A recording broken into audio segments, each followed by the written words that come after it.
Hey, welcome back. I hope the other videos I've made so far have helped you guys. Today I'm going to talk about my Beretta 1301 tactical shotgun with an emphasis on how I have it set up for use. So the first thing that's pretty obvious here is I have a 2-point adjustable sling, and the way I have it mounted is really only enabled by the Aridus stock and 4-in adapters here.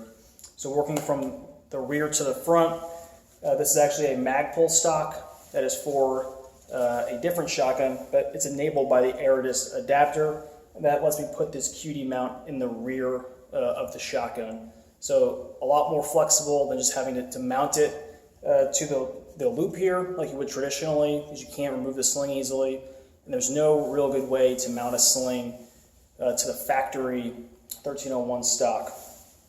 Moving forward, you'll see I have this little protector here in order to keep the gun from being locked up when you inadvertently hit the shell release. So this was a Gen 1 problem. The Gen 2 shotguns don't have that issue anymore.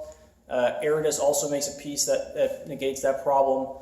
I don't have a problem with it anymore, right? Very, very simple to fix, but just get a Gen 2 1301 and you'll be fine.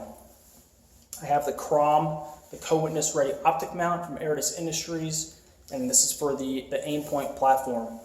So they also make a RMR pattern optic mount, which is fine, right? If that's what you like, then go ahead. However, I do not see a reason to put a open emitter optic on a long gun, or really anything, if I can avoid it, right? There's no benefit to it, there's only downsides, so why would I have it?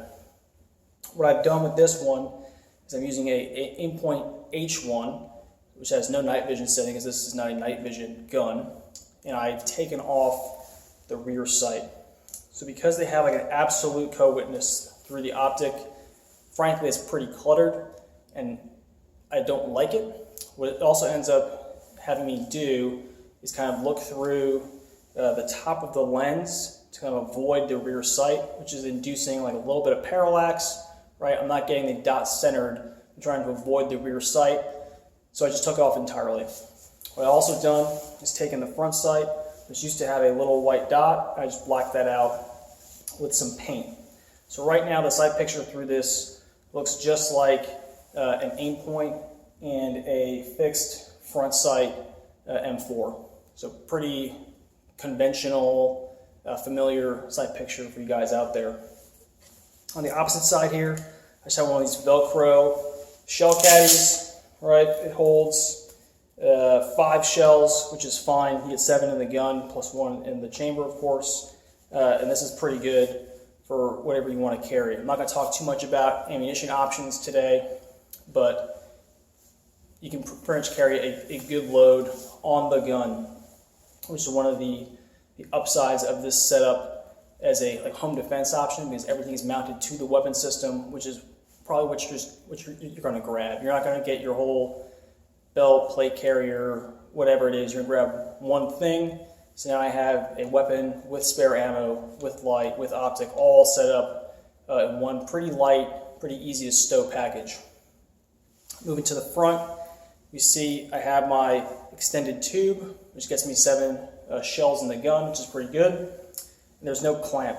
So these typically come with a clamp that has a QD mount on one side and a rail on the other. I don't like how that mounts the sling. I think it's too far forward for my taste.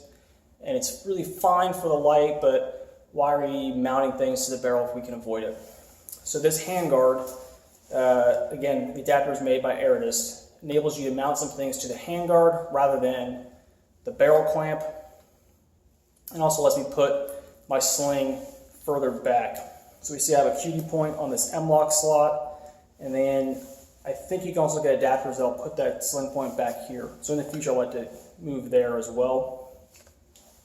I have my Streamlight, right? Not a very high power light, but I think it's pretty good for the internal confines of a structure that this thing would see.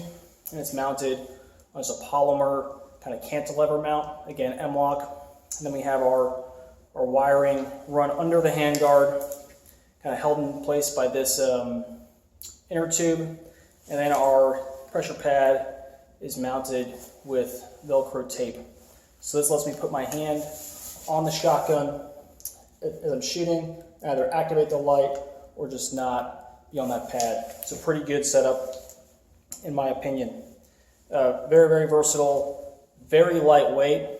I think this gun probably is just around 8 pounds loaded, which is awesome and very reliable, especially for a semi-auto shotgun. I've used this with every kind of ammunition imaginable and never had a problem, even in rain, freezing rain, cold, hot, whatever.